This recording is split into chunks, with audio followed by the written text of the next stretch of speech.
AIMIM और ओवैसी की ओर से राजद को महागठबंधन में शामिल होने के लिए 3 बार पत्र लिखा जाता है, लेकिन राजद की ओर से कोई जवाब नहीं आता है।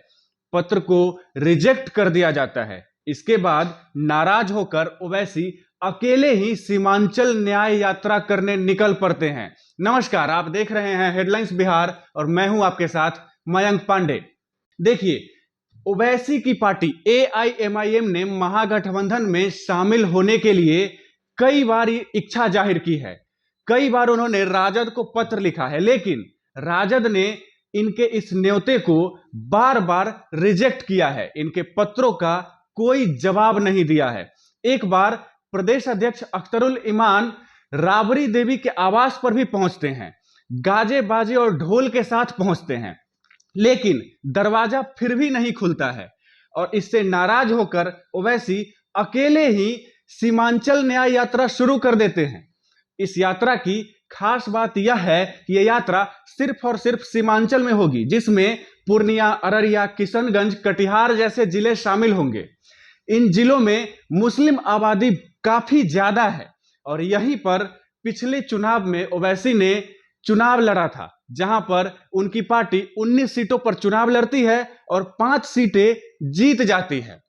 अब यह कहना गलत नहीं होगा कि अगर इस बार भी ओवैसी सीमांचल न्याय यात्रा के बाद सीमांचल के इलाकों में अपने उम्मीदवार उतारते हैं तो एआईएमआईएम के उम्मीदवार जरूर जीतेंगे और राजद को इससे नुकसान होगा। लेकिन फिर भी राजद और तेजस्वी यादव ओवैसी की सुनने को तैयार नहीं है। इनके पत्रों का जवाब नहीं दे रहे हैं।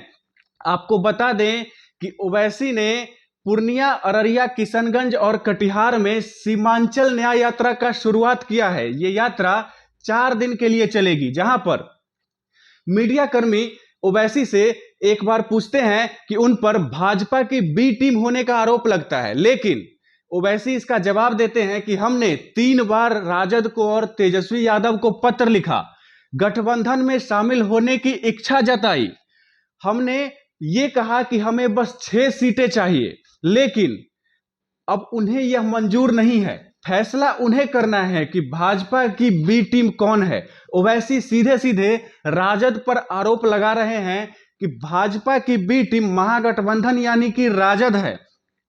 आपको बता दें कि पूर्णिया, अररिया, किशनगंज, कटिहार और जो सीमांचल के सटे इलाके हैं उनमें मुस्लिम आबादी काफी ज्यादा है और अगर ओवैसी महागठबंधन में शामिल होते हैं तो ओवैसी सीट ला करके महागठबंधन को दे सकते हैं, लेकिन राजद को यह मंजूर नहीं है। आपको बता दें कि कुछ राजनीतिक जानकारों के अनुसार राजद इसलिए ओवैसी को अपने महागठबंधन में शामिल नहीं करना चाह रहा है क्योंकि राजद को डर है कि BJP versus AIMIM Hindu versus Muslim हो जाएगा और ऐसा फ्रेम राजद के लिए चुनाव में अच्छा नहीं होगा।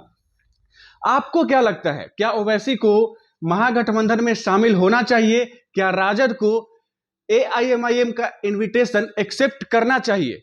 अपनी राय कमेंट बॉक्स में जरूर दें और हमें बताएं। फिलहाल अभी तक की खबरों के लिए बस इतना ही। आगे की खबरों के लिए बने रहें हमारे साथ और देखते रहें हेडलाइंस बिहार। धन्यवाद।